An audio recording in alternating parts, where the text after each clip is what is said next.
Welcome to our event this evening. I just want to welcome our online participants. We're going to get started here in just a minute, but I just want to thank everyone who's here for coming tonight.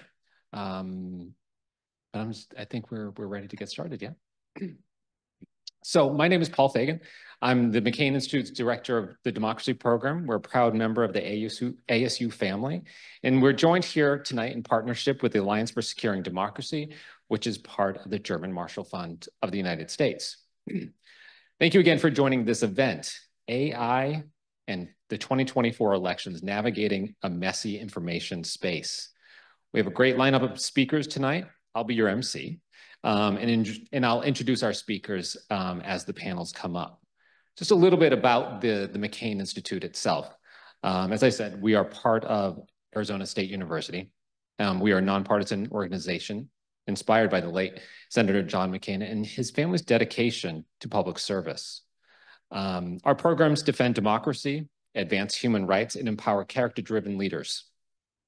Our unique power to convene leaders, as you'll see tonight, across the global political spectrum enables us to make real impact in the world's most pressing challenges. Our goal is action, not talk. And like Senator McCain, we are fighting to create a free, safe, and just world for all. Now, as part of setting the scene for tonight, and we'll have another speaker set in even the real agenda, but for tonight's discussion, I had a little help from ChatGPT because we are talking about AI, and I felt like, why don't I use it? I know this is like part of a lot of people's shtick these days, but I think a lot of people use it and it can be helpful. So I used it to develop some talking points about the pros and cons of using AI and in elections. What are the pros and cons? And this is what I was given. So, and we'll evaluate whether this is true, not true, even keeled after the event tonight. So the pros of AI in elections. 1, increased efficiency in data analysis. I think we'll hear a lot about this tonight.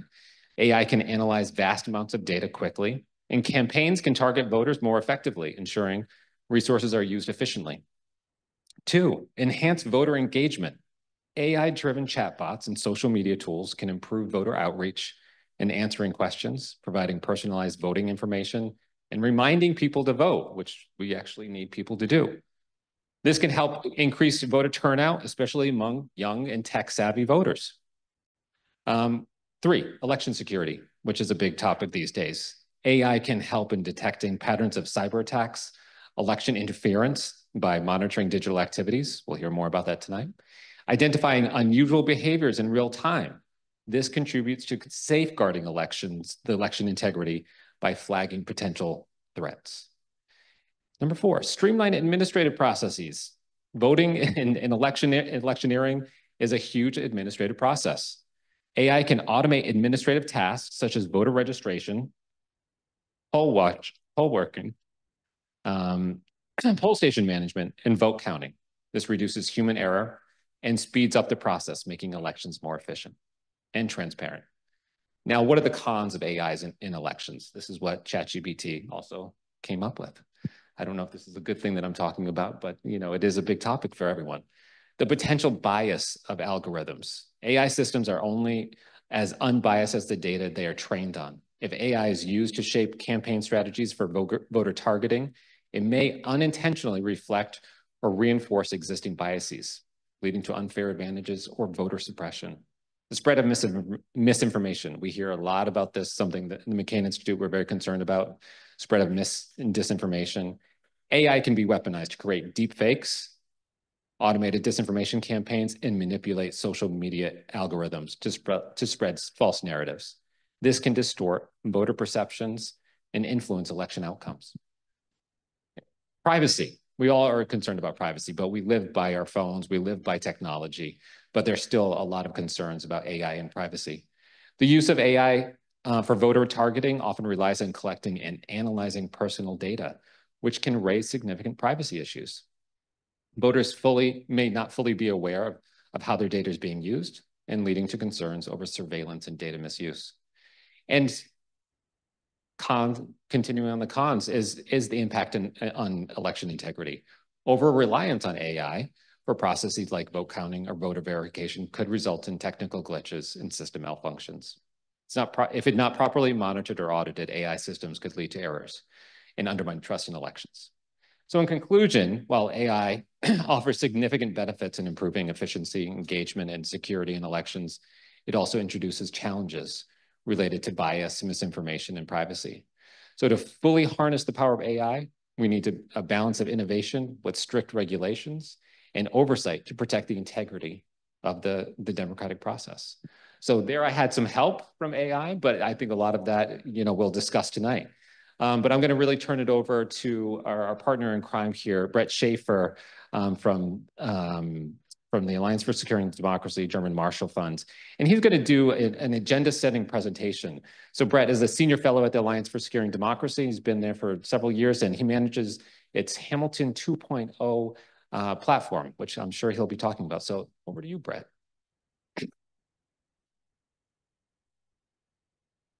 Thanks, Paul. So tonight we're talking about AI and elections, but I'm actually going to start with an example that has nothing to do with either of those things. So this is the story of the Shed at Dowitch. So for those of you who aren't familiar with the Shed at Dowitch, it was a restaurant that popped up in London around 2017, and it billed itself as this sort of very avant-garde speakeasy. So there wasn't even an address listed online. You had to call if you were lucky enough to get a reservation. You were met at a street corner. You were sort of whisked away for this sort of very exclusive dining experience. So very quickly, it became a hot restaurant. It was getting 5-star reviews and 5-star reviews. And within about a half year, it became the #1 rated restaurant in the city of London on TripAdvisor. So like most hot restaurants, it was almost impossible to get a reservation. And in fact, it turned out it was literally impossible to get a reservation because the restaurant did not exist. The entire thing was a hoax pulled off by a Vice UK reporter to show how vulnerable online ranking systems are to manipulation. So why do I start here? This is an example of one person who had no real resources, no technical expertise, no money, didn't have the advantages of AI, and yet he was able to game the most trusted restaurant review site in one of the largest cities in the world and take a restaurant that didn't even exist and make it the most popular one, at least online. So now let's step back and think that the threat actor isn't actually a journalist playing a prank, but maybe it's a political operative, it's an extremist group, maybe it's a nation state. And the target isn't a restaurant review site, but it is maybe an ethnic minority group, political opponent, maybe democracy itself. And so when you throw AI into the mix, that I think is why we're seeing alarmist headlines like this. But I would note that these headlines aren't actually from 2024. They're from the last 3 major US elections.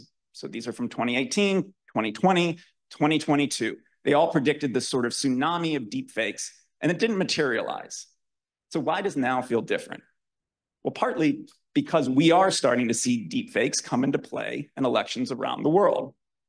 So we saw it in Argentina, we saw it in India, perhaps most notably, we saw it in Slovakia, where a few days before the election, there was a piece of synthetic audio leaked online that purportedly had one of the candidates saying they were going to rig the election. It also had the candidate saying they were going to raise the price of beer, which was arguably a bigger problem for him in his campaign. But the other reason I think that we are starting to have this fear of deepfakes overtaking elections is because now the technology is widely accessible and available. So anyone could create a video like this. Hi, I'm an AI impersonation of Arizona Secretary of State Adrien Fontes. 2024 is a critical year.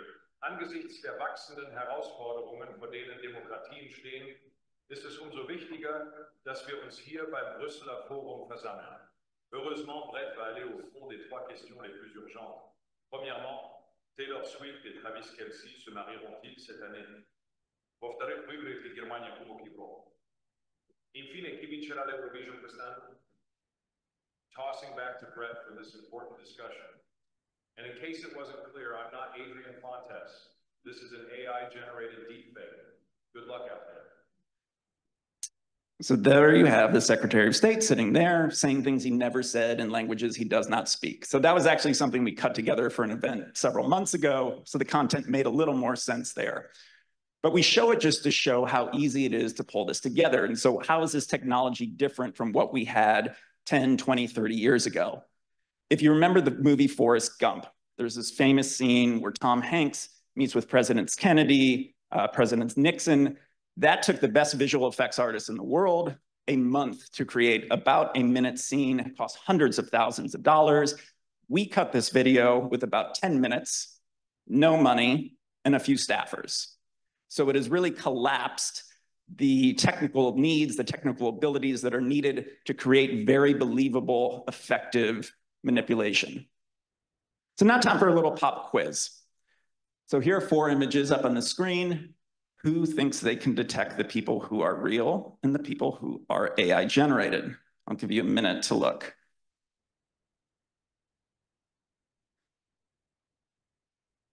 If you guess B and C, you would be correct. And I know those people are real because that's my wife and brother. Another one. So this are 2 tweets. One actually created from Chinese state media, another created from ChatGPT, which I prompted to tweet out something in the voice of a Chinese state media outlet. So take a minute, read both of those, and see if you can see which one is real and which one is created through ChatGPT.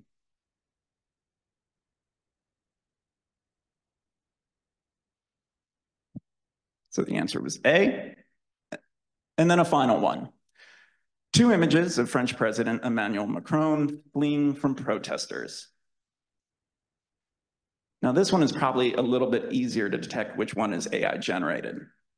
So A is the real one. The reason I show it is not because the fake was so believable, it's because the disinformation campaign targeting the French president used the real image, it just took it out of context.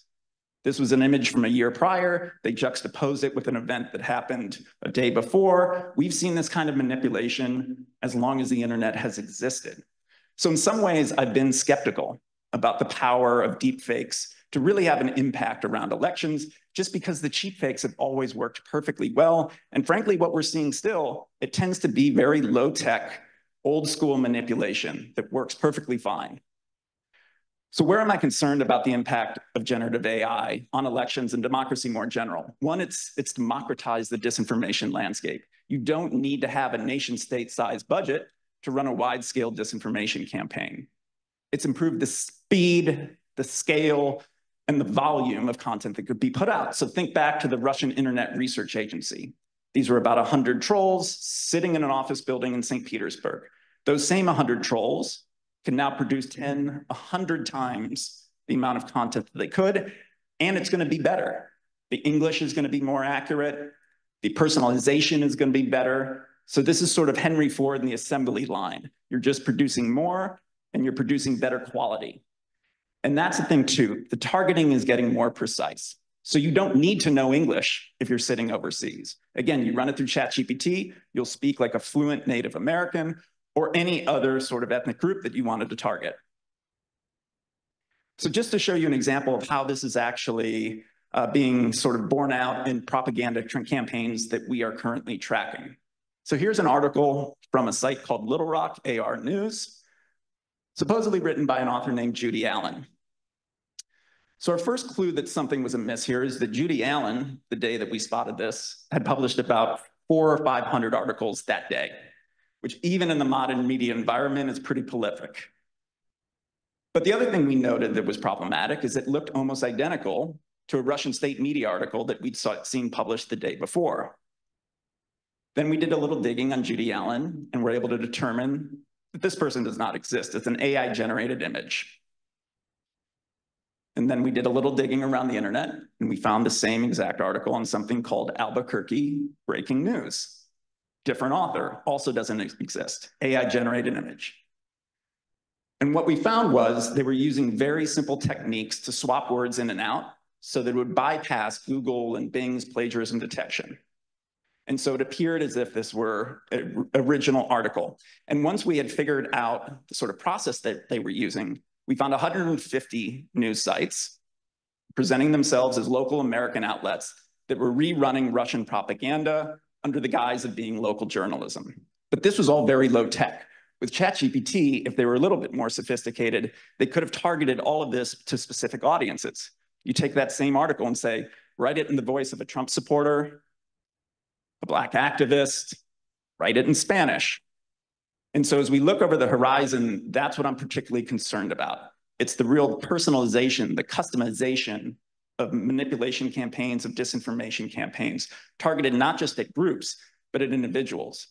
And when we look at the threat, I think we should start by looking at what the scammers are doing, because the scammers are always a little bit ahead of those running information manipulation campaigns.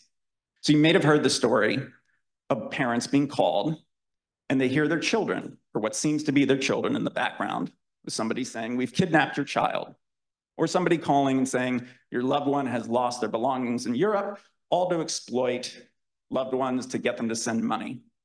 So you, of course, can think of the same techniques being used around elections to target election officials, to try to suppress the vote. And so again, I don't think that's coming this time. But as we look 4 years, 8 years down the road, that's what I'm particularly concerned about, are these very specific targeted attempts to manipulate voters or election officials. So just to wrap up, I want to give us one more chance to see if we do a little bit better at spotting the fakes. So there are 4 images. Who thinks they can tell which ones are actual food versus AI-generated food? How many people think one of those is real? 2? 3? Pretty good. So they're actually all real. And this is the trick and the thing I'm concerned about too. It's not so much that AI will get us to start believing in things that aren't real. It'll get us to start doubting the things that are real. And with that, I'll turn it back over to you, Paul. Thank you, Brett.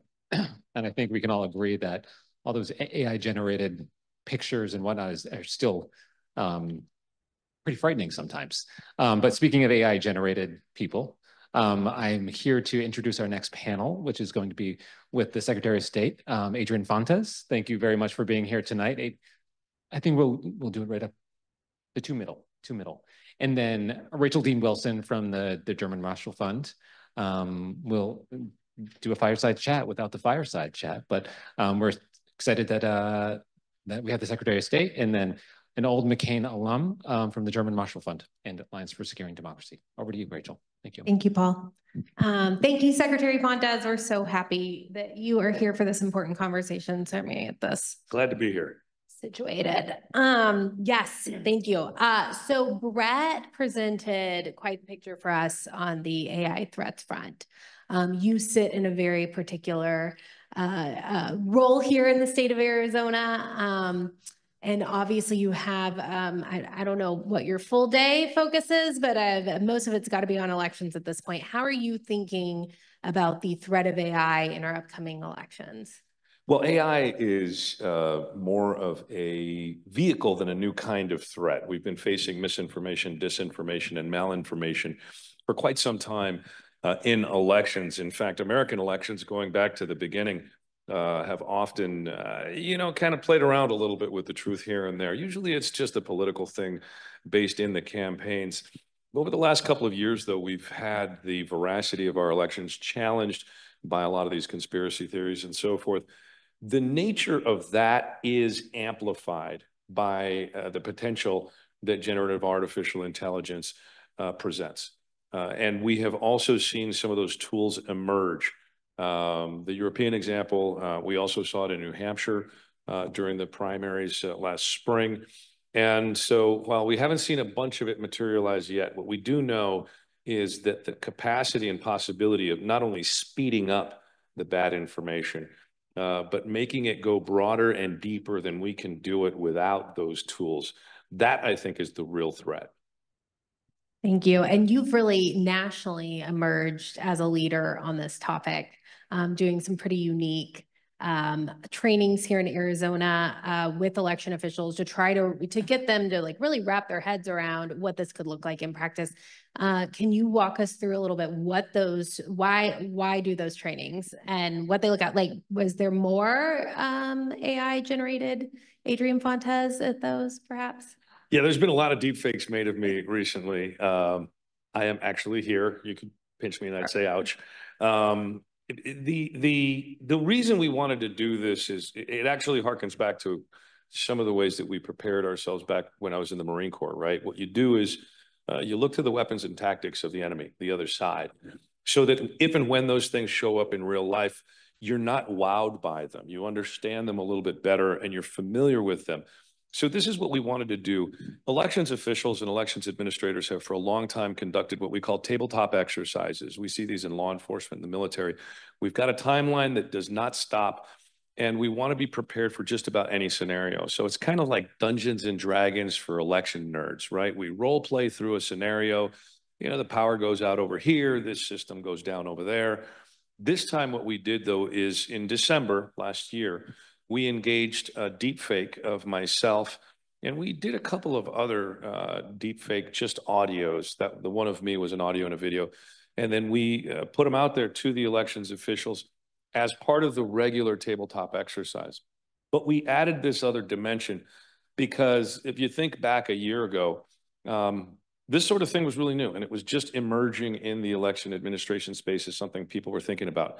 So what we wanted was our elections officials to at least be familiar with the notion of it, so that if and when it did show up in the real world during our election season, they wouldn't be wowed by it. They wouldn't be surprised by it. It would be less impressive on them. They could get right back to the fundamentals, deal with the circumstance, and then move on. That's what we wanted to do. But we didn't just do it with elections officials. We did this same kind of training with law enforcement officials in 3 separate trainings throughout the state.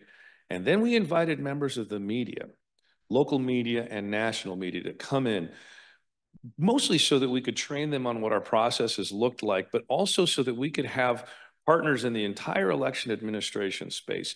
And the training we did with our elections officials included emergency managers. It included our vendors. It included folks who were observing from the Department of Justice and from congressional offices. We wanted to make sure that folks understood we're taking all of this seriously, and the folks here in Arizona are going to be prepared. And I think so far we're doing a pretty good job. Yeah, absolutely. I'd love, and it's interesting, we do a little look at ASD, my organization, at what other countries are doing. They're successful in kind of building a more resilient information space. And one of those examples is exactly what you're describing, that Sweden does quite well. I know at Brussels Forum, we talked about this a little bit, but where you're actually building out more stakeholders in your community that care about these elections. And I'm just curious, when you're having these conversations and you're doing these trainings with these different segments of society, like, what are the reactions? Were there any that stuck out to you when you're talking about this topic and kind of the ways it could be misused? Well, it's interesting because knowing what's coming, I get to actually not be eyes on the screen, but I actually am eyes on the audience, eyes on the trainees. And some of the reactions are pretty interesting. I think the law enforcement folks were the ones who were most like, oh man, that's rough. Right, because I think they deal with sort of the not so great parts of our society a lot more than everybody else does. I mean, you know, and the media folks, they're just naturally a little more skeptical, so their reaction was a little different. But I think in every single group that we did and that we worked with, there were folks who were a little surprised, and I think there were folks who were a little bit worried. And the idea really was, let's get that surprise and that worry out of the equation as much as possible, because when you've got this emotional reaction, you're not going to be able to think through the circumstances well. So that was really the notion behind this.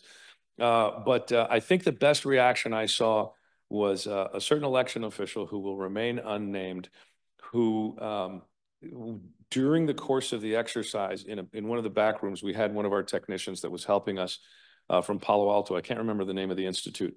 Did a 30-second training of an AI agent. That agent went and reproduced a deep fake using that short bit of time. And that election official was speaking German and Mandarin Chinese. And that person doesn't speak either of those languages. And the reaction was really like kind of hilarious. I mean, this person was shocked. And so, you know, sometimes that's the reaction, but you know what? That's kind of the space that we're operating in now. And we just kind of got to figure out ways to deal with it. Yeah. And as we're eyes on the election, we've had a history where there have been quite the theories false theories around Arizona's elections. At ASC, we're tracking kind of emerging false narratives or potentially problematic narratives that could be used in the same way. Is there anything that's emerging around the Arizona elections right now that you find particularly concerning or that you're keeping an eye on? And how do you approach that? Are you pre-bunking or debunking? What's the strategy? Well, so we haven't really seen anything that's of great concern right now around Arizona's elections. And we've still got several weeks, at least 3 weeks worth of early voting going on. For those of you out there in Arizona, vote early. It helps everybody. But, you know, one of the things that we've done to pre-bunk and debunk, we've done with our AI advisory committee that I created. That was the next question. Yeah. Okay, well, I'll hold off on that a little bit. But one of the tools that we've actually engaged as part of our conversation is we actually have a website that shows some of the tools that are being used now to help folks recognize actual content. So if you go to a website, acm.azsos.gov, you'll be able to see some photographs that have a little icon where there's a digital fingerprint that exhibits the provenance of those images, and you can kind of show how you can sort of deep fake proof some media. Now, it's not all encompassing and it's sort of a little bit experimental, but we're trying to put some of the good uses of these technologies out there for folks to make sure that we have a balanced approach to this. As was indicated earlier, even ChatGPT admits that there are some useful spaces where AI can be employed, as much as there are some cautionary areas where we've got to be careful with what we do. So these are authentic images. They're authentic images that are watermarked. They are watermarked. They've kind of got a digital fingerprint on them. There's a lot of different ways people are talking about this, and you can actually go put your icon or your pointer over the icon, and it gives you some information. Again, the website is acm.azsos.gov. Sadly, most of the images are of me, so I apologize ahead of time, but this is what we kind of wanted to put out there so folks would be able to see this.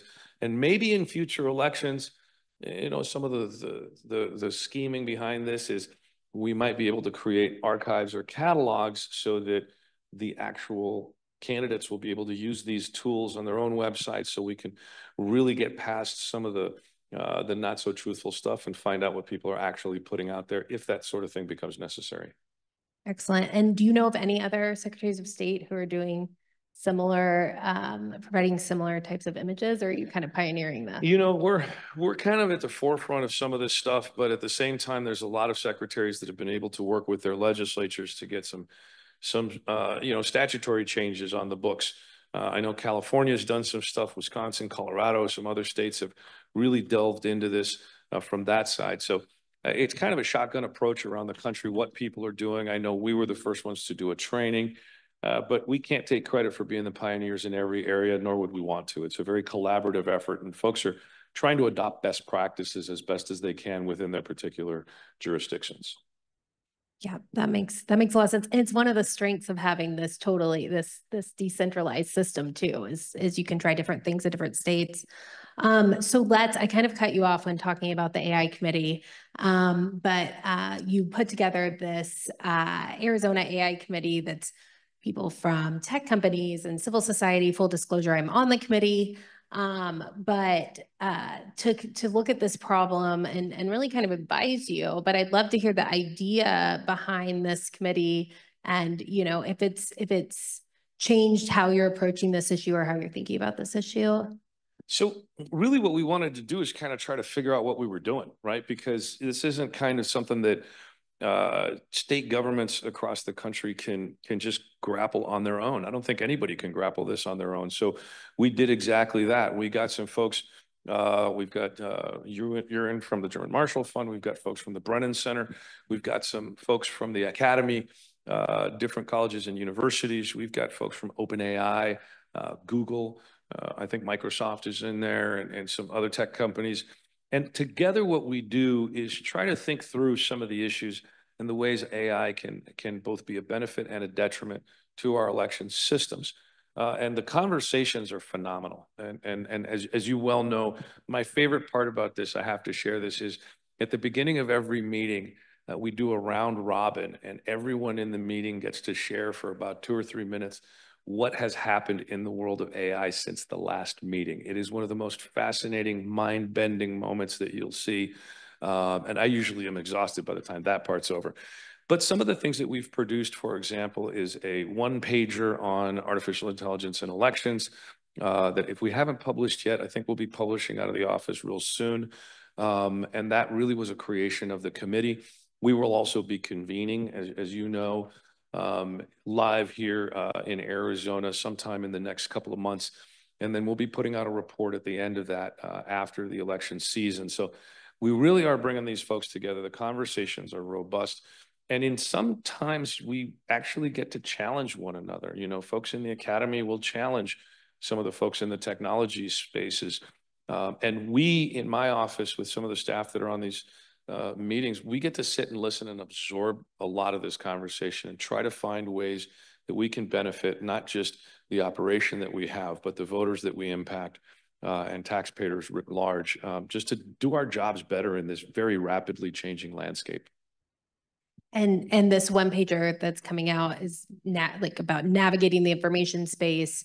Where I get a lot of the times when we have this conversation is it's really overwhelming for the individual. Like, what are you supposed to do to navigate this information space seriously? So what are your kind of tips just for the individual as they approach this election season? What should they be doing and thinking about to protect themselves and their families and communities from bad information or from AI tricks or whatever it may be? Yeah, I think first and foremost, let's kind of take a step back. We're really concerned about election administration and elections in the United States of America because we're engaged in what I like to classify as this slow-rolling civics lesson. People are really learning about a space that we took for granted for a very long time in this society, and that's the silver lining. So I'll start with that positive piece. People are really engaged. That having been said, a couple of the tips are this. Go to trusted sources of information for your information. Your local election offices at the various counties that run the elections, particularly here in Arizona. We're a bottom-up state. You get a lot of great information there. Your secretaries of state, the National Association of Secretaries of State, these offices where you can get the information that you need about the time, the place, and the manner of your election so that you can execute those rights appropriately. The other thing that I think is really critically important is this.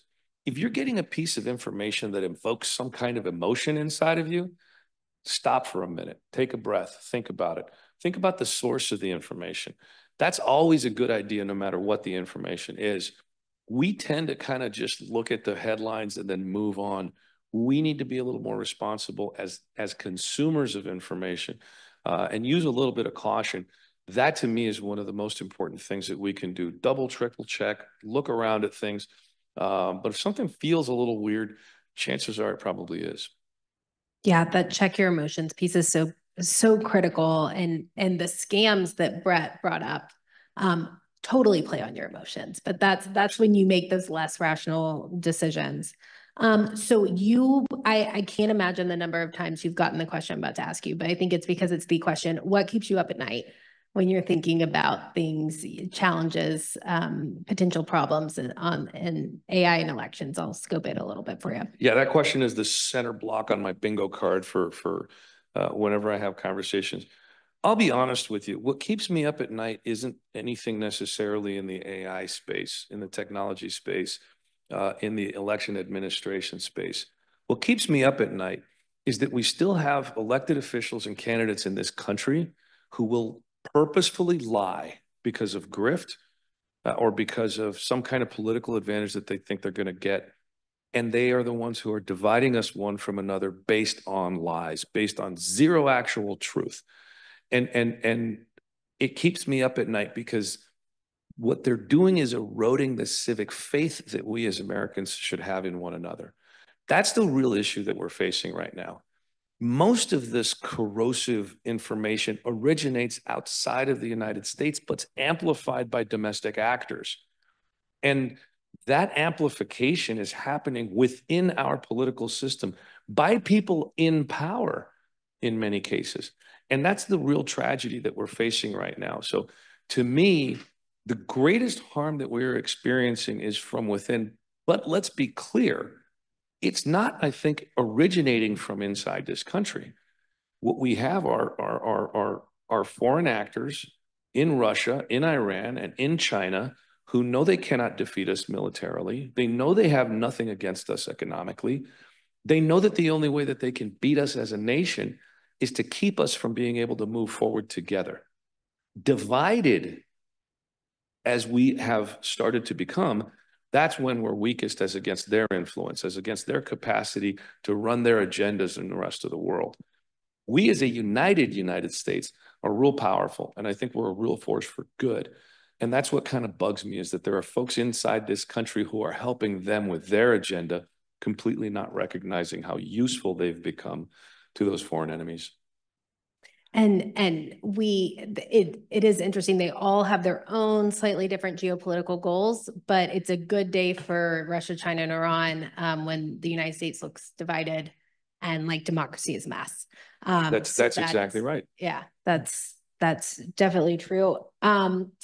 Speaking of international attention, Arizona, there's a lot of interest from our European colleagues and elsewhere in what is happening in this state. Yeah. So that's a lot of scrutiny, a lot of eyes. But what can you tell us about what is, if you had to point to one thing, Arizona's strength coming into the election, and what makes you feel good about how the election is going to come off, and what would you point to watch for those folks? I'd say our greatest strength is our people. Those folks out there in our county election offices, the folks who are at the polling places helping voters, those folks out in the community who are helping register voters. Look, we still have amazing people doing the work here in Arizona. And the sad thing is, they're the ones that have been lied against.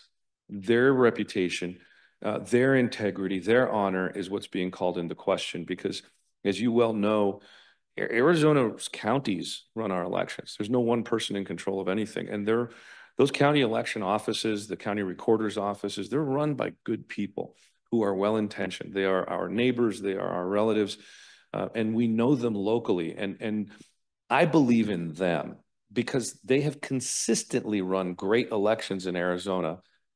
And there's no proof otherwise, let's be clear.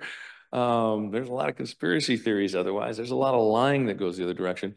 But these folks, under some of the worst pressure, under some of the worst lies, have continued to do honorable work. And I'm really proud to be one member of that greater team. And they're the ones that make me feel good. And they're the ones that make me continue to have a lot of hope that at some point in the not too distant future, we're going to get past all of this and we're going to be able to get along with getting along. Great. All right. I have one more question for you. A lot of times, and I'm very guilty of this, we get fixated on election day. Just get to election day. We can make it to election day. Let's, check that process. But a lot of the mayhem, particularly on the information front, can take place after the election. Yep. So what are you looking at in that post-election period? And what would be your message for Arizonans as we head into that post-election period where disinformation can kind of bloom? So a lot of the challenges, a lot of the legal stuff that's going to be happening after Election Day, I think have been staved off by a judiciary that's paying close attention, and that has really helped. And let me just talk a little bit about that. Just the other day, the Arizona Supreme Court put out an administrative order basically telling all of the judges under their jurisdiction, so all of the state courts, elections cases will take precedence. You have a schedule that you've got to follow. We've got a priority that needs to be proceeded with. And so they've basically communicated to all of the bench in Arizona, this cannot be delayed. We cannot have legal cases that are just going to go on and on and on and on to mess things up. For example, for the Electoral College in the case of the presidency. Number one, that's a really solid thing that I think is going on right now to stave off any of those challenges. Number two, we've had some cases, some resulting in indictments, even some cases where my office was ruled against, where we have courts making very, very clear, not just in Arizona, but there was one recently in Georgia, When certification is supposed to be happening, that is a mandatory duty of the election boards. This is not discretionary. It is not something to be examined. The law is very clear on that. Our elections procedures manual is very clear on that. And so there's been a lot of preparation work for the potential challenges that could stymie the process insofar as certification and then some of the legal challenges. We've worked hard against those things. And we've been kind of gaming a lot of these things out with the Attorney General's office here in Arizona, as well as with the governor's office, just to make sure, and with the courts, of course, to make sure that whatever challenges pop up, we're going to be prepared to deal with them and move on. We know that our election systems are really good here in Arizona. They're not perfect. No one ever says they're perfect, but we run good elections. We have run good elections. We will continue to run good elections in the face of these challenges. So yes, post-election, we may see a lot of this kind of ugliness bubble up again, but I think we've done our level best to prepare for it. And I think all of our partners across the entire little d democracy space, including the various branches of government, are ready. And I think 2024 is going to be a story of success. Great. And then let's leave it there. Thank you so much. Great. Thank you very much.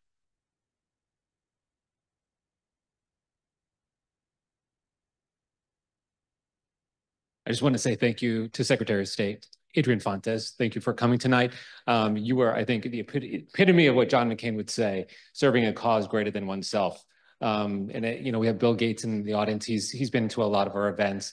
And I think, our elections officials, more than ever, are our frontline workers, defending democracy. As you have said, and Bill has said, and so many have said, you're part of a team, a greater team. You might be the faces of the elections, but there's a team of people in our communities, aunts, uncles, grandparents, friends and neighbors, churchgoers that are running these elections. They are run by people. And it's so important, all of the things that you brought to the conversation here. But thank you for your service. Thank you for what you're doing for Arizona. And thank you for taking time, because you've got a busy couple of weeks ahead of you and probably a month. Yeah, absolutely. Yeah. Thank you. Thank you again. So we'll move on to our next panel, which I will be moderating. So this is our threat of AI in elections. So we had a practical discussion with the Secretary of State about, what is going on in Arizona, what are the threats here on the ground. But we're going to talk not necessarily about theoretical issues, but how individuals, and I'll invite our panelists up, Brett and Nadia Bliss, to talk about, also the national security threat. As Mr. Fontes said, probably a decade ago, elections officials wouldn't have thought that they would be getting briefings from the Department of Homeland Security, from national intelligence individuals about what threats they face from Russia, from China, from Iran, and other adversaries. So I want to welcome our panelists, Nadia Bliss and Brett Schaefer, for our next conversation.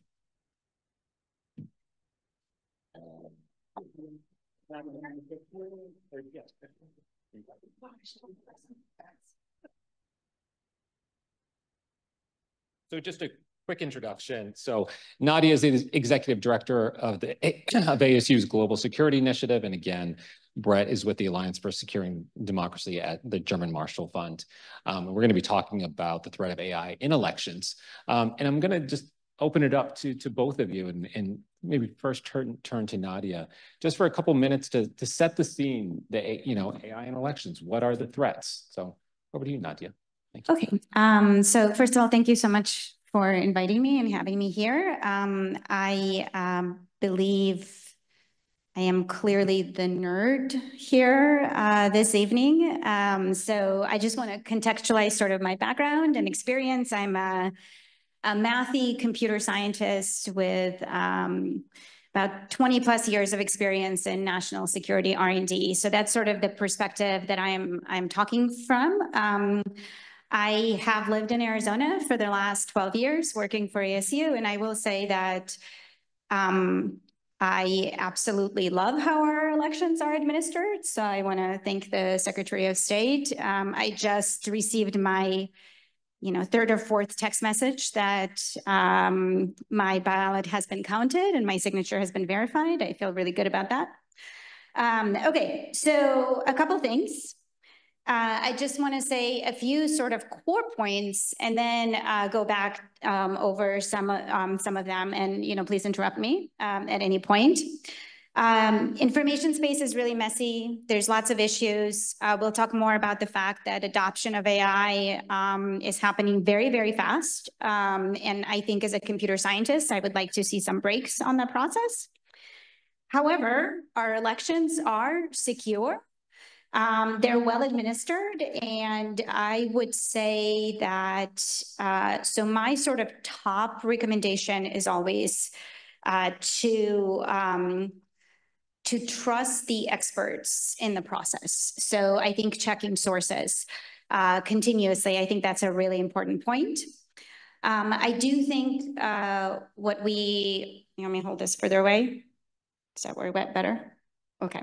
I do think the foreign influence campaigns are real. I don't think we see, so from a technical perspective, voting is not really under threat. It's more the foreign influence operations and, again, the type of messaging that's out there.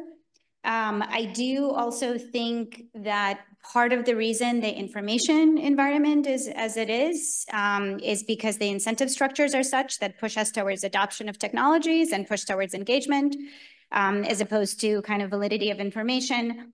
The one last point I will make is where we are with artificial intelligence right now is where we were with sort of cybersecurity more generally and social networking about 20, 25 years ago. There were lots of computer scientists at that time raising lots of concerns, but we went full in and adopted, and now we're in a whack-a-mole situation with cyber. I think we have an opportunity to be more proactive with AI, and I'll pause here. Well, I think I'll pick up on the last point there, which is a little bit different, I think, when we look at AI for other technologies that have emerged over the last 30 years, where there's usually tech optimism. So something is rolled out, and the people who roll it out and the early adopters are looking at the benefits of it. And so I'll give you the example. I talked to someone at Meta about Facebook Live. And so Facebook Live, she was part of all the internal conversations, and everyone talked about, well, it's going to be amazing. Grandparents are going to be able to see their grandkids' birthdays, and you're going to be able to connect people. And it wasn't until the Christchurch shooting, where somebody Facebook Lived a massacre, that they said, oh, this could be a problem. Let's figure out some guardrails. AI, it feels like we're kind of doing the reverse. I don't know necessarily if that's going to be a good or bad thing, but it does seem like we're starting from, here are the threats we need to be prepared for, which doesn't necessarily mean that that's going to catch up with the technology. But it does feel like from the beginning, we are at least thinking through the potential misuses of the technology, and that's definitely different. Then a final point kind of on, and I touched on this in the presentation, sort of how we're seeing AI used currently and the concerns we have. And so I'll take the line from the recent report from the Foreign Malign Influence Center, which is the part of the government that sits the Director of National Intelligence. That looks... Technology. Would you like this? Yeah. That looks exclusively at foreign malign influence. So they can't touch the domestic, so they're only looking at state-backed actors.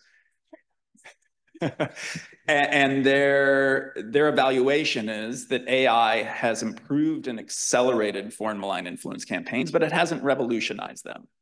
So I don't think we should be particularly concerned about the deep fake of Trump or Harris.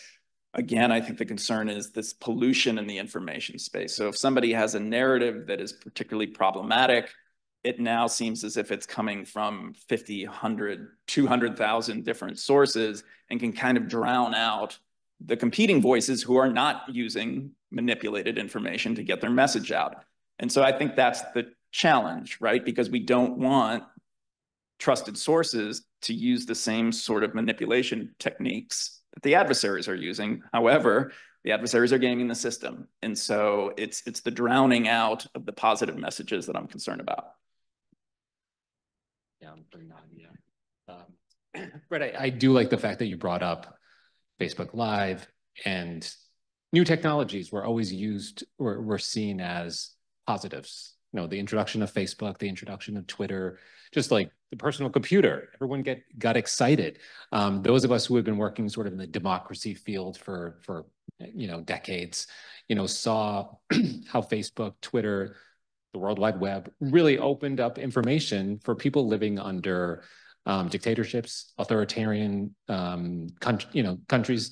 They had this new power, this information that there were no guardrails yet. Obviously, is what you said, that our adversaries in authoritarian countries have now figured this out, and that information has, it's been squeezed. But I think it's important as we talk about AI, and whether we're looking at it in this positive light or this negative light. But I'm going to open it and I'm going to start, some questions for our panelists. But I'm going to start with Nadia first. As you said, and I'm using your words, you're a nerd. You're a computer scientist. You're steeped in these national conversations around the development and impacts of emerging technologies like AI. What are you concerned about when it comes to AI's impact on democracy? And what do you think maybe be overblown? So I guess I'll just start by saying, I think general skepticism about new technology is very healthy. So, I mean, often what people ask me is like, what do I do, in my house? And I am not on Facebook and have never been on Facebook. I just got Instagram in January because we got this really cool cat and it seemed like a good time to get Instagram. I'm not on TikTok, right? So skepticism about technology as a whole, I think is a very positive thing. And I think what I worry about is there's a lot of deployment and adoption of generative AI, which is ChatGPT is a part of, or an example of, without any breaks in the system. So I'm going to say, so I was actually in DC just yesterday, and I was at an event where the director of Defense Advanced Research Projects Agency spoke, Dr. Stephanie Tompkins, and she made this point, which I just thought was brilliant, that you drive the slowest in the car with no brakes. And we're driving like full speed in a car with no brakes. That's kind of how I feel about AI. There aren't enough people. I see that you're observing skepticism, but there's lots of people just using it and adopting it and bringing it into their system. So worried about that. Really worried about long-term impact. And this is not just artificial intelligence, but broadly the veracity and volume of kind of the pollution of the information ecosystem and what that means for future AI systems. Because now we have these AI systems training on AI data, which potentially just erodes knowledge as a whole. And the other thing that's much closer, not further down the line, is just it has eroded trust in institutions. And that's very, very unfortunate. The other thing that I think worries me is there is a distinction between an open democratic regime and an authoritarian regime and how those technologies are deployed. Not really worried about administration of election. That does not worry me. I will just emphasize that that's why I always encourage people to almost do like a two-factor authentication with information. You can't do that with everything. Like you're not going to check that, the shoes you're going to buy from a website are the right shoes or whatever. You don't need to check that. But elections are important. So double check. Like if somebody says, polling places are closed today, go to the Secretary of State website. Don't trust whoever said that to you. They're not the expert in that. You're just relaying, easy information that, we have these technologies at our fingertips. Let's use them and let's double check them. Brett, this whole event is around information and how messy it is, especially in the election space. You do a lot of work to make sense of some of this messy information, but is there a way to make it less messy? Is there a way to think about and categorize, AI in elections and make it less messy? It's a challenging question. So We'll start with the sort of infrastructure of the internet right now and social media. When I started this job, my first major election I worked on in 2018, we had to look at Twitter, we had to look at Facebook, a little bit YouTube. That was more or less it. I mean, we were broadly aware of some other platforms, but we weren't particularly concerned. Now there's 30, 40 you have to be aware of, and probably far more than that, actually, because there's very niche things that we have to be concerned about. So there's been a balkanization social media, which means there's just more spaces to monitor. And so it's actually harder. It's gotten much messier just because I feel like we have less of a sense now of what's really going on than when we only had to look at 2 or 3 platforms. So that's just inherently what it is right now. The challenge is, you know, Secretary of State Fontes said, like, we want people to go to trusted sources. To get people to trusted sources online, it requires the companies to make some decisions about what is and is not a trusted source, because it is not just going to be the algorithm that naturally surfaces to the top, quality information. I mean, we know this. And so the companies around elections have to say, we need to prioritize content that comes from election officials, trusted media outlets. That has become controversial in ways I wouldn't have predicted a few years ago. And back to 2020, we saw the tech companies do this. I mean, they had a lot of outreach with election officials. We did a bunch of work with Meta and Twitter to make sure that election officials' accounts were verified. Many of those efforts have been torn down or at least drawn back. And so I know this is not striking an optimistic note, but the only way to make sure that people who genuinely want to actually access accurate information, I'm not talking about the conspiracy theorists who want to go to the darker corners, people have real questions and Google it to make sure that what is coming up is quality information, is for them to make some decisions about what is and is not quality information. And again, that has become politicized in ways that I think are really problematic. So I think we do need to pressure the companies through the various mechanisms we can, advertisers, everything else, to ensure at least around elections that they are taking an active role in making decisions about what should be prioritized, because if it's just left to the algorithms, we're not going to see the good information surface at the top. That's interesting. So you're basically saying it's just going to continue to get messy until the adults in the room really kind of take ownership, and it has a lot to do with the tech companies. Nadia, go ahead. Can I jump in on that just for a second? I mean, one thing that I would just say that as a consumer of information, important thing to remember is, so algorithms are just a bunch of math, and they're optimized on a particular function. So for companies, that function tends to be, you know, advertisements or profits or engagement. It's not bad or good, it just is. So, you know, that's why, for example, I go to NPR for most of my news. If I see something that is really exciting, I will usually cross-reference it with NPR because that's public radio, different incentive structure. And I think just keeping that in mind, that sometimes that's entirely okay. Like I mentioned, I really enjoy cats. So my Instagram algorithm feeds me cats. That's fantastic. Like I love that. But not for election information. That's where you want to go, to a place where the incentive structures are aligned to serve the information that is accurate and robust.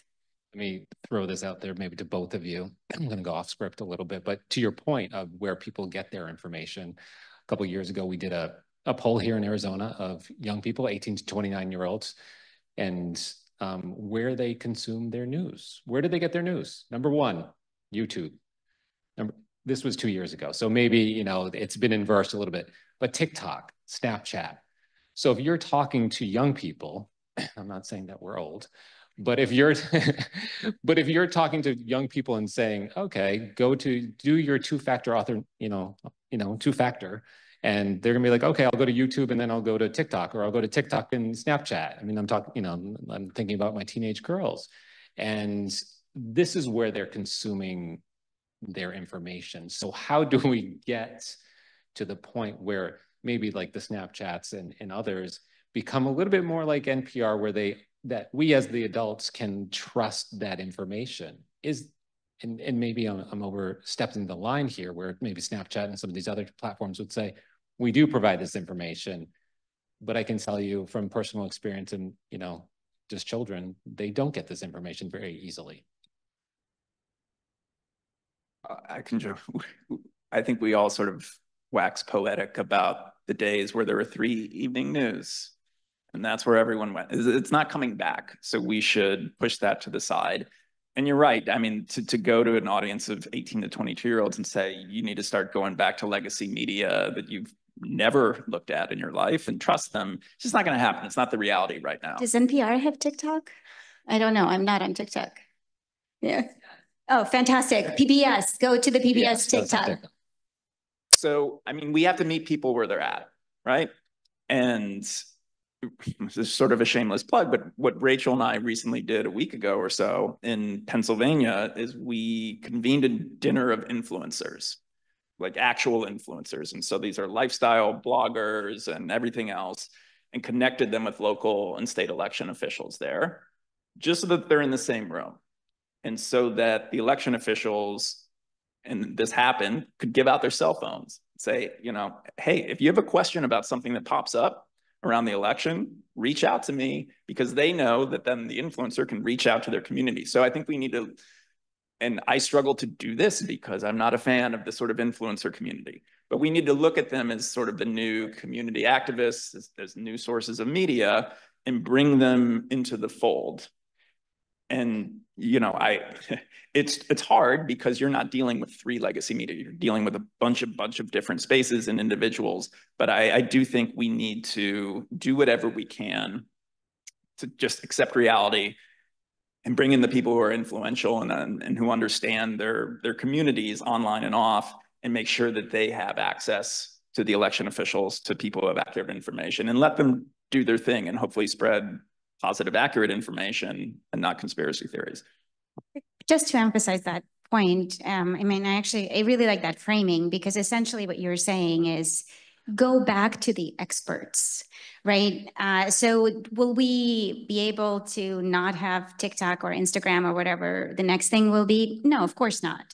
But we can absolutely encourage people to trust in expertise and go cross-reference with experts. I will say, so I have a 13-year-old. It is true that I've been talking to her since about this, and she's been in utero probably. She's very good at being like, is this real? And I'm like, well, let's check it out. And I mean, we can all do that, but at scale, I think getting the influencers to encourage referencing experts is really important. I mean, it does really come back to home and working with kids, working, you know, with your communities to ensure you are really looking for, you know, factual information. I want to kind of go back a little bit. We've talked about sort of the international threat. Nadi, you talked in your opening remarks that you're not too concerned about, you know, the voting process, the election process here in the United States, because we trust our election officials. We have a couple of them here. They know what they're doing. You know, this is a process this country's been doing for more than 200 years. But we are now having to talk about this intersection of national security and elections. It wasn't as commonplace before. We know that, you know, Russia, USSR, and tried to influence elections, and there have probably been times the United States has tried to influence elections and political outcomes. So how has technology contributed to this shift, and how do we maintain vigilance against these threats and this information messiness? Right. So a number of folks, and Secretary Fontes has talked about this as well. I mean, a lot of this stuff is not new. So propaganda, foreign influence campaigns have been around, but there have been, you know, 2 major inflection points. One with sort of rapid adoption of social networking, which allowed basically distribution of information on much wider networks much faster. And I think we're at another inflection point where now the generation of that information is incredibly inexpensive, and anyone can use this information.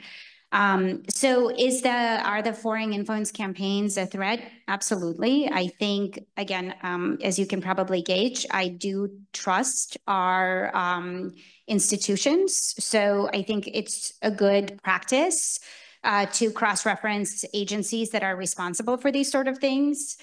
Sometimes it's Department of Homeland Security, CISA, so Cybersecurity and Infrastructure Security Agency.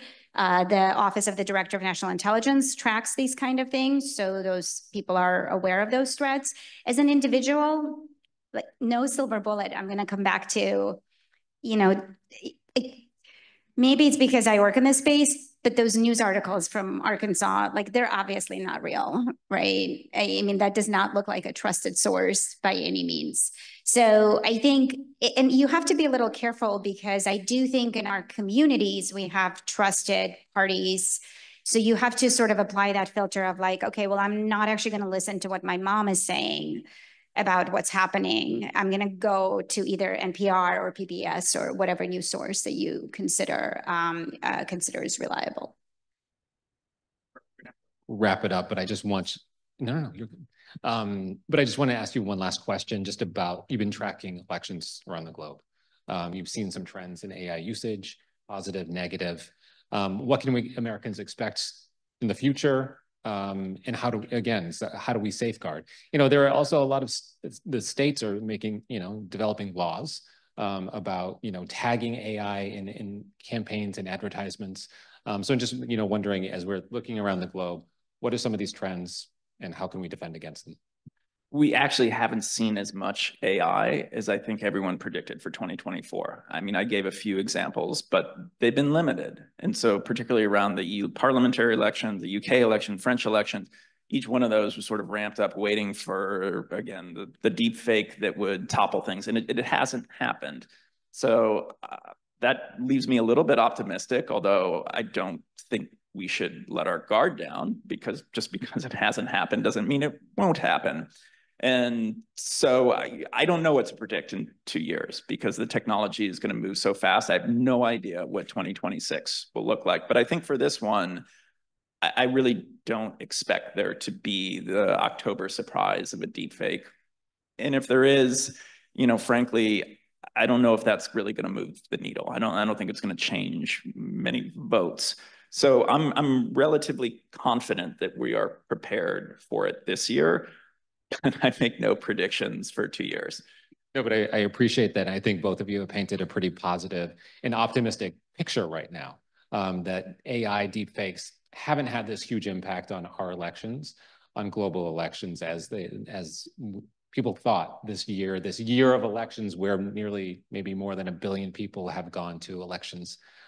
So anyway, but thank you to our speakers. Thank you, Nadia. Thank you, Brett. We're going to move on to our next panel, our final panel. And I'm going to welcome our speakers up here now. But thank you again, Brett.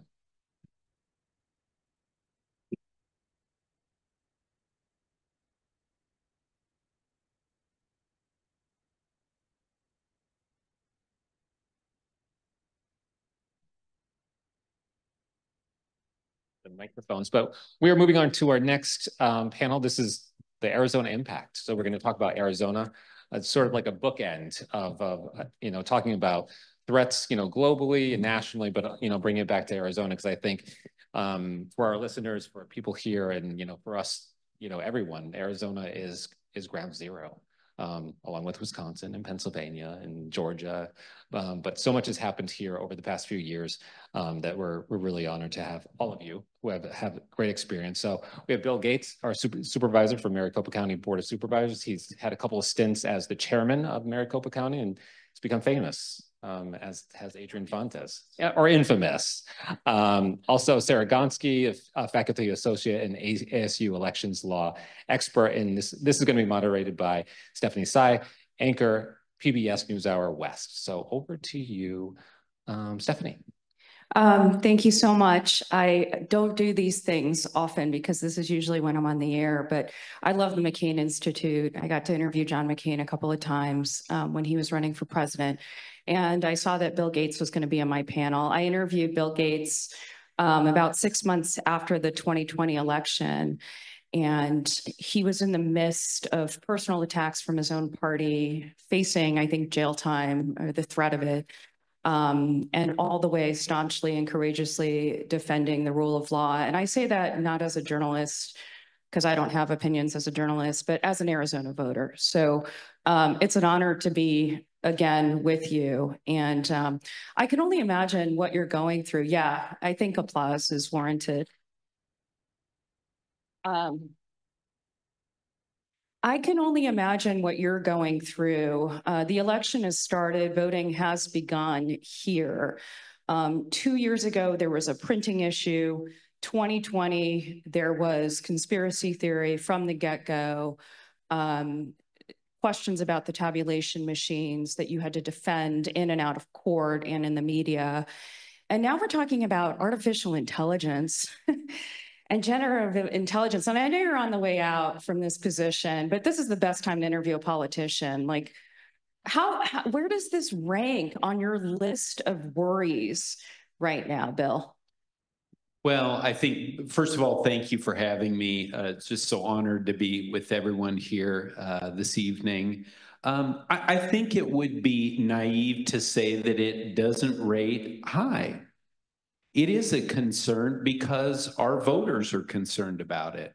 People who are involved in elections are concerned about it. And I absolutely agree with the things that have been said before, that it's not a completely new phenomenon, right? It's sort of supercharging what we're dealing with. But the fact is that we live in a time now where any one of, we saw Secretary Fontes earlier. I've certainly seen and heard recordings of myself that getting up election day, those polls open at 6 o'clock, and at 6:05, someone could put a video out with me or one of my colleagues or Stephen Richer spreading lies. We're going to have to deal with that. We can all sit here and say, well, we all know that's not real. Look, Bill has 6 fingers. Of course, that's not real. But we're going to have to deal with that. So we're ready for it. And the good news, I think, is that most of the way that we deal with it is in a very low-tech way. And there are certainly, some tools that are out there, but in the end, we're going to deal with it in a low-tech way, which is the same way that we dealt with things now for 4 years.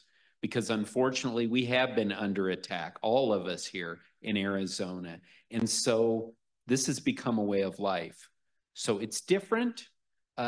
But in a lot of ways, it's the same thing. The Groundhog's Day that we've been dealing with now for 4 years in Arizona elections. I'm going to challenge everyone's point that this has all been seen before in a second, but I want to bring Sarah in on this conversation too, because I've been learning a lot more about her background, and she was also on the front lines post-2020. She was a lawyer at the time. She was working, I believe, with the DNC. She was directly involved in many of the cases that were brought to court by Republicans who were denying the results of the election. So you've also been a sort of a defender of democracy for the last 4 years. And now you've got 3 kids and you're teaching and you're in policy, but you are in policy. And a lot of what the last panel was talking about was what they were getting at is what policies are needed. Because when we talk about guardrails, aren't we talking about regulations and laws? And Bill, I'd like to ask you this question because you're a lawyer as well. What should be done in Arizona and maybe even federally, if you can comment, to sort of contain this? Big question. And non-working microphone. Thank you. Does this one work? I might have to borrow one from you. Thank you. Yeah, wow. There's so much to do, I think, when it comes to AI and elections. I am not the AI expert, but we are working over here in elections, and we're seeing the way that it can be used for misinformation, can be used to scale up and disseminate the type of lies that used to be a little harder to do in an analog fashion. And now anybody can do it. I think that when it comes to what we need out of our policymakers, in deference to the great John McCain, I don't think that what we need is an overarching level of regulation right now where we have entirely new regulatory bodies at the outset. What we need to do is really get our arms around what this even is. And I think that that's happening at the federal level in a very confused and haphazard fashion right now.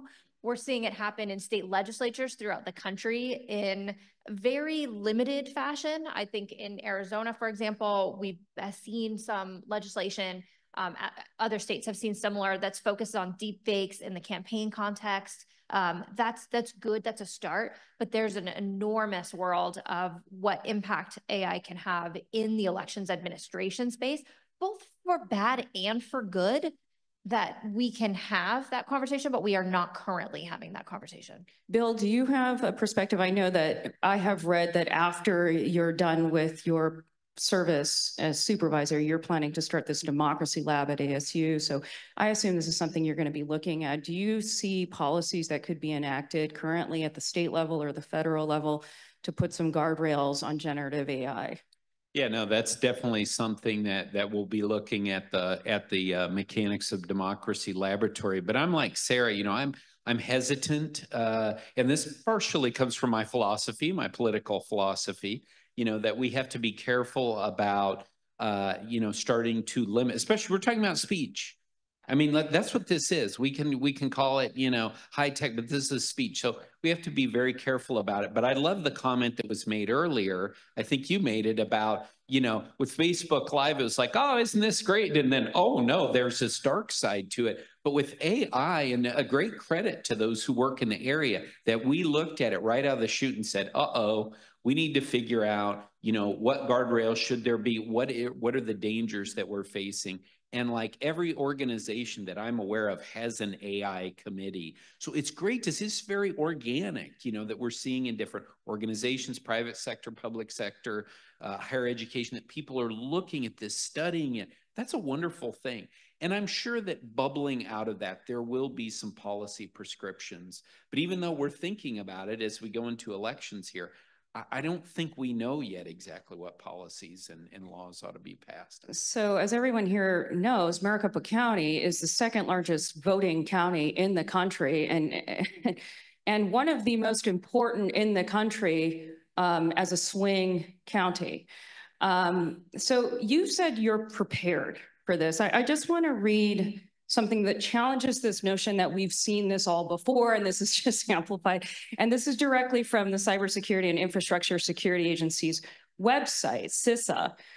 This is the agency that was started up to treat election infrastructure as critical national security infrastructure. And I'm sure glad we have that. But this is what it says on their website, quote, "For cyber incidents, malicious actors may use generative AI to help create strains of malware that can evade cybersecurity defenses. It may also enable more effective distributed denial of service attacks, which can take down websites, including election-related websites, by flooding them with massive amounts of data." Now, we know that DDoS attacks already occur, but what we're talking about, I think, and I'm not the expert, but generative AI can actually write code for malware. I don't know that we're there yet. I talked to Nadia before and she didn't think we were quite there, but is this something you're prepared for? Does CISA advise you and, Recorder Risher and Secretary Fontes on this stuff? Yeah, and this is, I guess, one of the advantages that we have had the eyes of the world on us for so long, is that people understand that those who would do wrong and try and impact us negatively may very well focus on Arizona. So the partnerships that we have with the Secretary of State's office, with the FBI, with CISA, with local law enforcement are really remarkable. And I feel very fortunate to be here, because I look at some of these other jurisdictions out there where maybe you don't have that same sort of cooperation. But, interestingly, when you talk about this, and again, we talk about generative AI, and there may be intentional attempts to bring down systems, but we had the CrowdStrike situation that happened not that long ago. And I think that Arizona was one of the few jurisdictions that was actually we were actually going through a primary election at the time. So we had a bit of a dry run. And here's the amazing thing, because of the great folks who work in this area in Arizona, in the wee hours of the morning, they were aware of it. They were already addressing it. And very quickly in Maricopa County, we were able to get our systems back up and people were able to go in and do early voting. And I feel that it's incumbent upon me to mention that even though these things could occur, There are folks that, I mean, we have billions of attacks on, Maricopa County every quarter. But even if people might be able to address websites, we have to be very careful about that. Those tabulation machines are not connected to the internet. They are air gapped. And when we get down to it, what really, really matters in the end is that tabulation, the counting of the votes. And even though there are people out there who are saying that the votes in 2020 were affected by Italian satellites and German servers, they weren't, and they will not be in 2024. Sarah, are all the other counties in Arizona prepared for this? Well, that's a good question. So I think I work nationwide, including, I live here in Phoenix. I am a Maricopa County voter. Thank you to you and to Secretary Fontes for making my elections very secure and knowing that my policymakers are on top of AI threats. But that is absolutely not the norm for what I see in a lot of other counties. A lot of this is a resource issue. Election administrators are carrying so much. We ask them to do so much with so little. The federal government spends more maintaining parking facilities every year than it spends on elections. Elections are often run through local taxes, local funding. We have a pretty good system in Maricopa County, but that is also because we have a pretty well-funded elections staff and department in Maricopa compared to a lot of other places, not just in the state, but compared to a lot of places nationwide. I have yet to meet an election official that tells me that they don't care about AI or they're not concerned.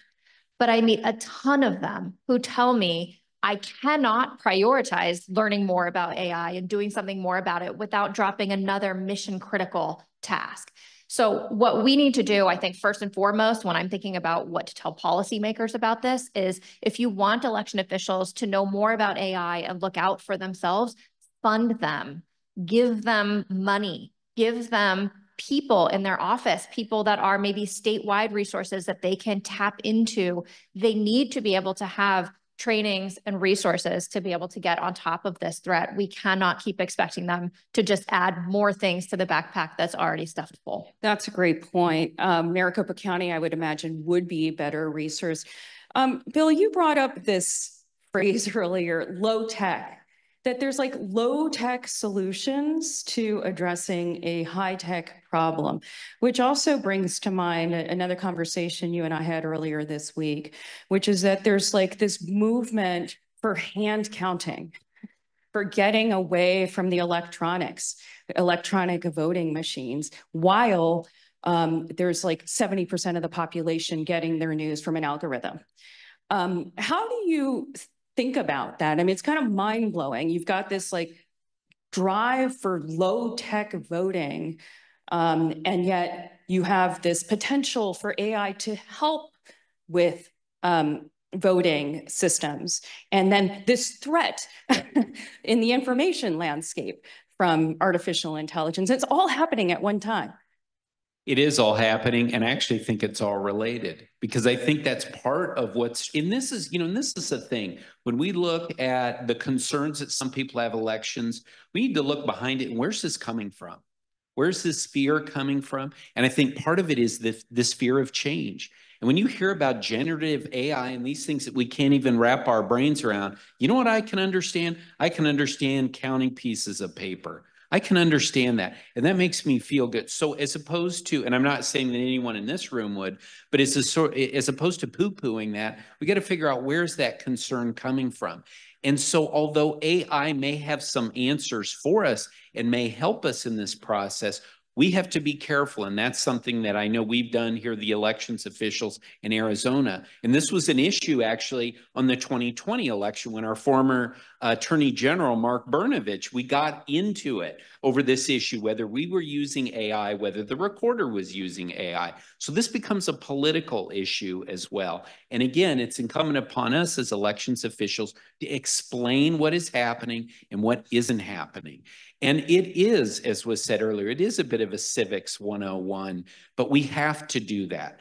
And fortunately, because we have the resources in Maricopa County and Arizona, and because we have the attention, because people are listening to us, we have the opportunity to walk people through what this is, what it isn't. Someone once called me Mr. Rogers when talking about it. Hey, that's fine. We are trying to explain this situation, which sometimes can be complicated. But you know what? We shouldn't just tell people, trust us. We should instead say, hey, let's talk about it. Let's show you how we do things. And that's exactly what we've done. I give our colleague, Stephen Richer, great credit for going on X and explaining this in great detail to people. But then also that's why we've invited people down to the Maricopa County Tabulation Center. And I would invite everyone now, although not currently because we're in a blackout period, but when we're over with this election, come down. Let us walk you through. Let us show you how everything is an air gap system. So that's the only way we're going to win this battle. I think this information battle is through low tech, is through walking people through the system, is through shooting a video at 7 a.m. to explain to people, what door number 3 is.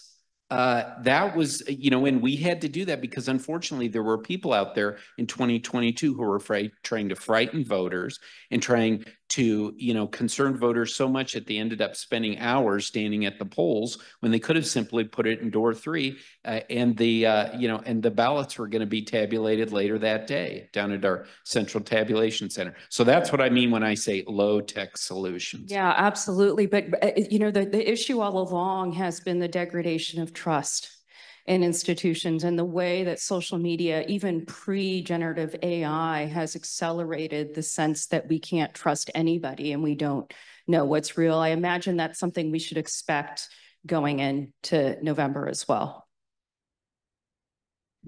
Yeah, for sure. And I think that this is one, I'll say I'm more, my needle for AI is more on the doomer scale. So don't mistake me for being cheerleader here, but I will say that in the interest of talking about things that AI could do that could be useful in election administration, one of them is that election administrators, a lot of offices throughout the country are 1-2 people on staff for an entire county.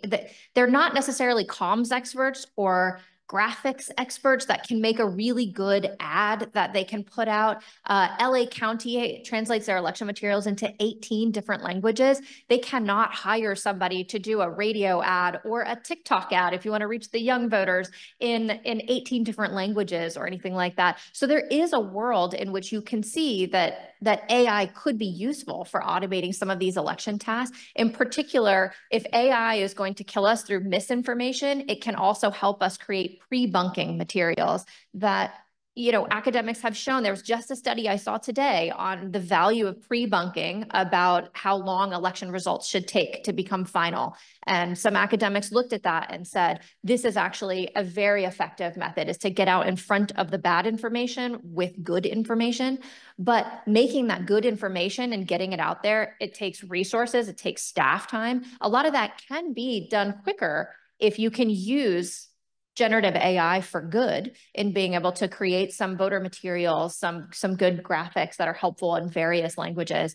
But we do need to, if we're going to allow election officials to do that type of work through AI, we've got to have some guardrails on the process so that, as Supervisor Gates is saying, people can feel confident that AI is being used where it's useful, like for drafting translations in an initial draft that are later going to be looked at by a human, or by translating something from legalese into plain speak so that it can be put in voter-facing materials. Those are good uses of AI that could be helpful, but people can't trust that people are going to stick in that zone and not go into bad zone unless we have some sort of policies that say it is okay to use AI for some things, but not others. We should not be putting, for example, any private data into AI generators. That's a really simple policy solution that somebody can come up with.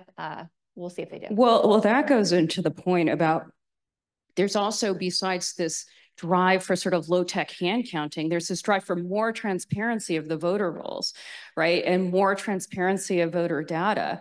Do you see that as a potential potential problem in that generative AI, from my understanding, the way it works is through big swaths of data.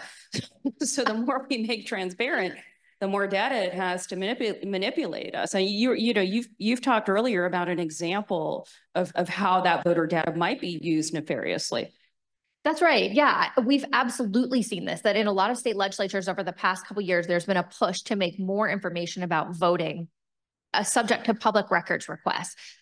This has created some unintended consequences. In Texas, for example, under certain circumstances, people have been able to use this data to trace individual ballots back to individual voters because people aren't quite thinking through how many pieces of data you put online and if those can be triangulated by bots and things like that. So one of the things that I think legislatures and policymakers should be cautious about when they're thinking about making everything transparent by putting everything on the internet, that means that it's not just available for human beings to see and access and think about, it is also available for scraping to be able to use. And I think I was talking to an election official recently who was telling me that her great fear is that people would get personalized calls on election day that would be purporting to be from somebody saying, you know, hi, Stephanie, this is Bob, your local precinct captain. I'd like to talk to you about voting today, but I'd like to verify some of your information. Can you verify your address? Can you verify your date of birth? Okay, you are who you say you are. We have an active shooter situation. We have law enforcement on site. The courts have already extended polling hours from 7 p.m. until 10 p.m. So we are asking people to stay away until 7 p.m. and then you can come down and vote.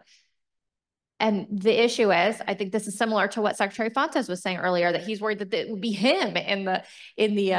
But the idea of having an actual, not just a video, we've seen the videos, but the fact that they can have a conversation and they can go through what appears to be a verifying process using data that they already have. The bot knows your date of birth. It knows where your address is. It got that from the same database it got your phone number. The idea that it could have a really authentic seeming conversation is terrifying. Well, we've all heard about the Biden call.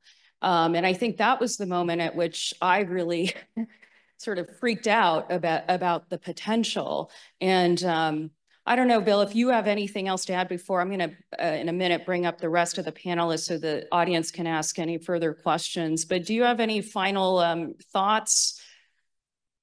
Yeah, again, I feel like, I mean, these are all the things that we have to be prepared for. I mean, it used to be we had essentially no comms people at Maricopa County on election day. Now we have a team in a room that's monitoring all the different types of social media. We're going to continue to do that. And as soon as we hear the wonderful thing is we have thousands of people who run an election in Maricopa County. So that's a lot of eyes and ears out there. And as they find these things out, we have a rapid response that we can do. But part of it too is deciding which ones do we respond to and which ones we don't, because we don't want to be Chicken Little too. So it's, you know, it's something that we all, unfortunately, we have great professionals who help advise us on how to move forward with this.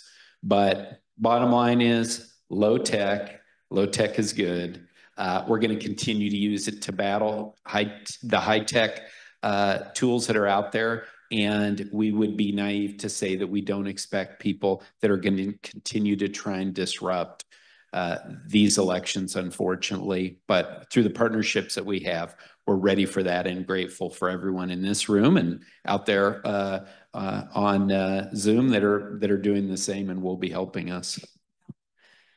All right. I think I need to leave it there timing wise for this panel, but please stay on. And then if we can bring up, thank you both so much. That was really interesting. If we can bring on Secretary Fontes and Nadia Bliss and Brett as well, in case anyone else has questions. And I guess you can just raise your hands.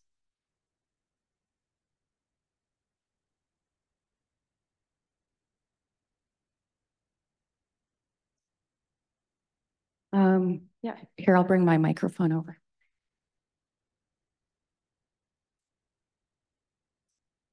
Hi, my name is Lisa. I'm a semi-retired software engineer. And I was wondering if anybody knows, how did Putin predict that Trump would be a preeminent leader in spreading disinformation?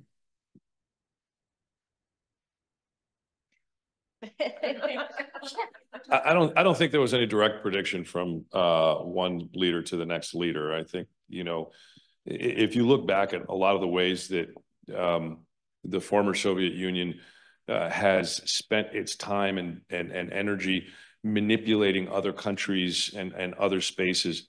But this isn't new stuff for them. We have a uniquely open society here, and we have a very, very generally sort of a big playing field. And the way that our foreign adversaries have been acting is really, they pounced, I think, on an opportunity. And I don't know that this direct correlation that your question implies is such that one could have predicted the other. I think the circumstances arose, and I don't think that it was just Russia. Again, I think China is very interested in our petrification, in our sort of getting us to the place where we can't move, where we can't govern, where we can't respond globally. I think Iran is in the same space, and they have the capacity to capitalize on our openness. And so while our openness has been our strength in creating opportunity in entrepreneurship, in music, in medicine, in technology, and et cetera, it also has its vulnerabilities. And that falls to us as citizens to protect this, not necessarily to any particular leader. So I think we have that responsibility. I wouldn't put it just on any one or small group of individuals. I just think that's a great point that goes back to Bill Gates's First Amendment point, which is that a lot of what we've seen in these elections are a direct result of the rights that we have in this country, which is that the First Amendment allows us and makes it very difficult to regulate. I mean, Brazil the other day just shut down Twitter. You know, they just shut it down, and we're not going to do that. And so they're exploiting what makes this country so strong, what always has. And that's what we've got to figure out. Okay, I think there's a question. Thanks. It's, I think, a good follow-up. I've noticed some media making some changes. You've seen fact-checking, community notes, et cetera. Do you think that the media is moving in the right direction? Are they making some of the important changes that are necessary? So this is, this is one of my things I say as a Republican. It's Republican. The Republicans in the room know what I'm talking about. We were all taught in Republican school not to talk to the media, and it has now taken me the last few years to understand, no, that's not a good idea. You actually need to tell the media what's going on, and they can help tell the story. The people that we are dealing with who are spreading misinformation have millions and millions of followers on social media. I don't. Maybe Adrien does, but I don't. But when I can go and my colleagues can go to the media, and they have done an incredible job of learning elections in the last 4 years. And in particular, I want to give a shout out to our local media here in Arizona that has done an incredible job of getting these stories out there. So with the First Amendment, there are always challenges, but all these stories of, well, the media is gone and there's no journalists left and it's all TikTok. I'm here to tell you it's not true. And they are doing an incredible job of getting the truth out there. And that's why we've done another low-tech thing in Maricopa County. 2022, we did 16 good old-fashioned press conferences. We in person, real people standing around, and journalists were there to ask us questions and learning about how elections work and getting the truth out. So I give great credit. Is the media perfect? No, no one is. But I think they've done an incredible job of getting the truth out. Just to add, I mean, when I started in 2017, the questions that we would get about Russia's information operation were very unsophisticated. It was generally like, what's the wildest piece of fake news you've seen? And you go, this is not really how this works, right? They kind of latch onto real things and inject. And so the level of sophistication has gotten much better. Many of the big outlets have hired people who have specific training in open source intelligence, who can verify videos and verify images. So they brought on experts onto their staff. So it's much, much better. And then they've clearly become more sophisticated about hack and leaks and how they respond to them and report on them. So you go back to the Podesta leaks and everything that happened in 2016. We know the Trump campaign was hacked, and we know the Iranians have attempted to get that information published, and it hasn't happened. I mean, I'm sure you can find it somewhere online, but the Harris campaign didn't publish it. Politico and others who they reached out to didn't publish it.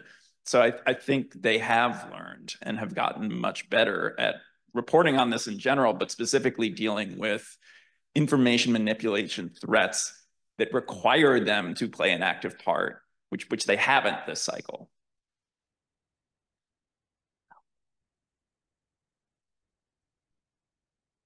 Hi, Joe Duhonick. I'm a reporter with Courthouse News. For Secretary Fontes, you're talking about training election workers to recognize AI, whether it's deepfake videos or just misinformation. Is the purpose of that so that election workers can then help members of the public stave off that same kind of thing? Or is there a fear that election workers or poll workers themselves can be manipulated by AI in a way that can affect election integrity? And if that's the case, can you give an example of what that might look like?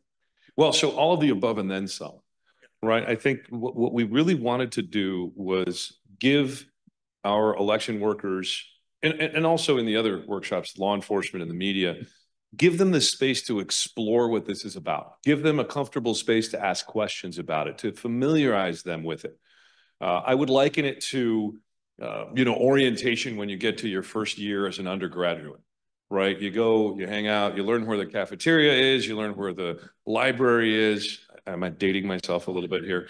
And really kind of familiarizing them with the landscape so that they can do all of the above. They can help voters who may have questions and the folks that they need to be supporting so that they are less likely to be manipulated themselves. And even with some of the lower tech things that we've done, in our office, we're intercepting phishing attempts all the time. And our staff, our security folks actually are commending our staff and they're saying, wow, that was a great phishing attempt that you captured and highlighting this. So we're really kind of increasing the skill level insofar as recognizing and reacting to these sorts of things, because it's critical that those folks stay focused on the fundamentals. Right? We don't want folks kind of learning and getting all excited about these sorts of things or even scared about these things as they're administering the election, because as anybody who's run elections knows, the clock's not stopping for anybody, right? When we hit the last day to vote at 7 p.m., that's it. We're done. Knock on wood, nobody's still standing in line, but we're done. And nothing stops the next thing and the next thing. So we've got to stay focused. And the general idea was to make sure that if that sort of thing happens, we're able to react with a cool head and just deal with it and then move along to the rest of the election stuff. So sort of yes to all of the above and then a bunch more. Yep. Does anyone else? Oh, okay. I feel like Oprah over here. You get a car.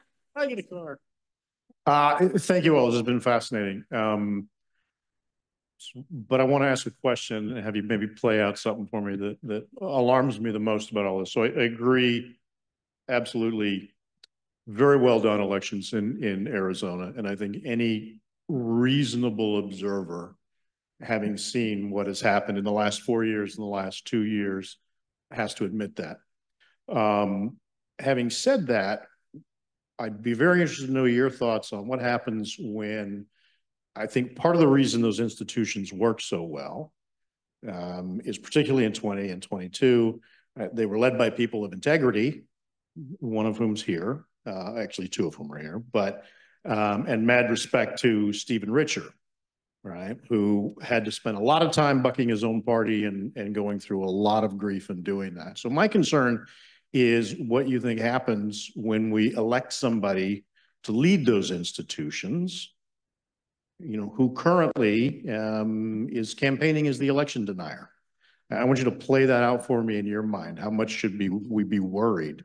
Is this someone that gets into office and is co-opted by actually being able to see in front of them, wow, it really does work? Or is it someone who takes the institution in the other direction? Well, first of all, as to Mr. Richer, if he hadn't campaigned so hard against me and beaten me, he wouldn't have had to deal with any of that stuff. It would still be in my office. No, I love the guy. He's an earnest fellow. Let me answer that with an example of one jurisdiction in Arizona that will remain unnamed, where an appointment into one of these election administration offices happened. The appointment was by some folks who were, let's just say, enthusiastic about elections. And the individual who was appointed had been a co-enthusiast to a great degree. And a couple of weeks into the work, having learned about the processes, having learned about the people who run the process in that office, this individual is now one of the best cheerleaders that the current and then present systems have. We can go down these paths when we don't know any better, but most reasonable people understand the caveat there.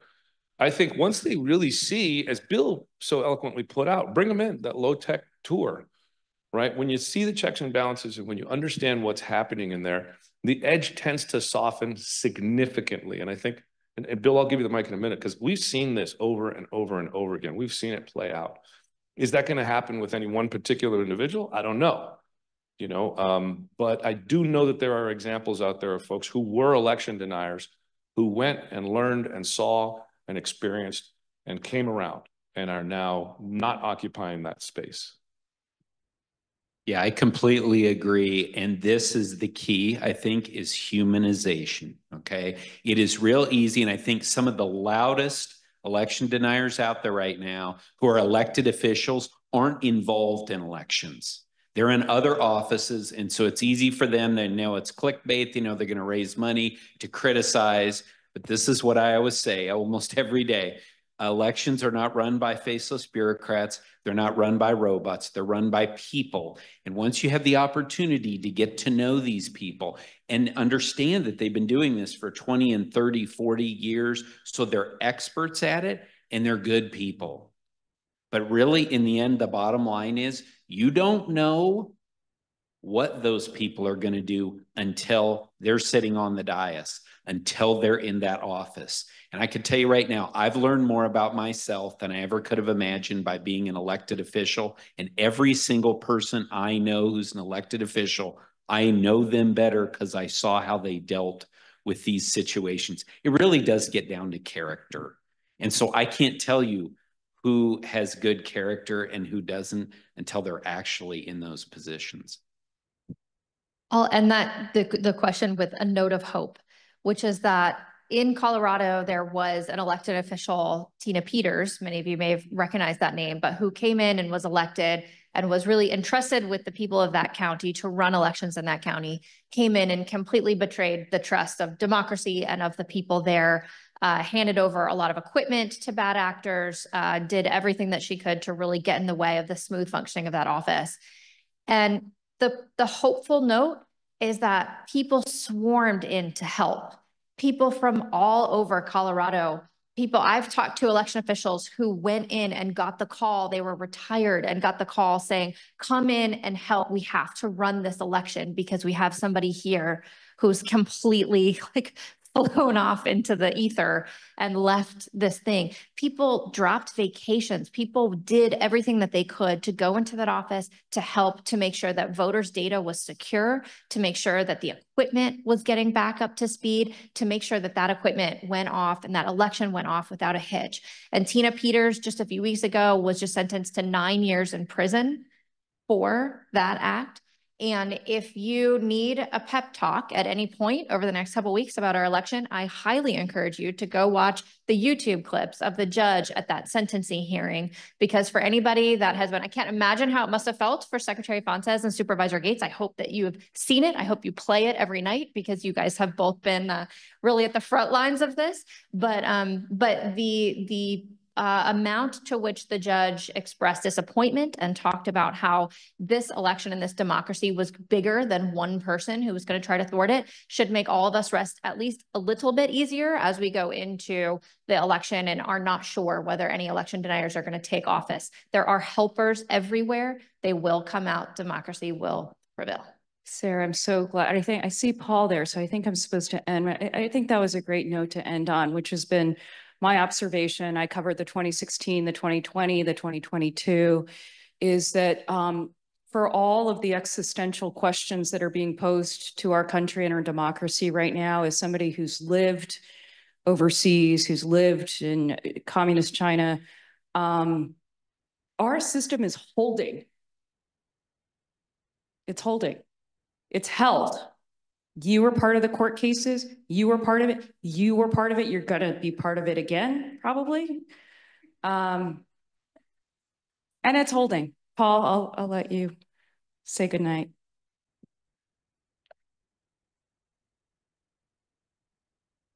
Everyone on this panel, you know, said it all. But thank you for well, many of you for your service, for everything that you're doing to protect democracy, to prevent, you know, future efforts to undermine our democracy. But I think Bill said it. I mean, like low tech, and it's people you trust. It comes down to character. You know, when it comes to elections and democracy. But I don't want to take any more time of anyone, but I want to thank our panelists for coming out tonight and being with us. So thank you. Thank you, everyone. And online.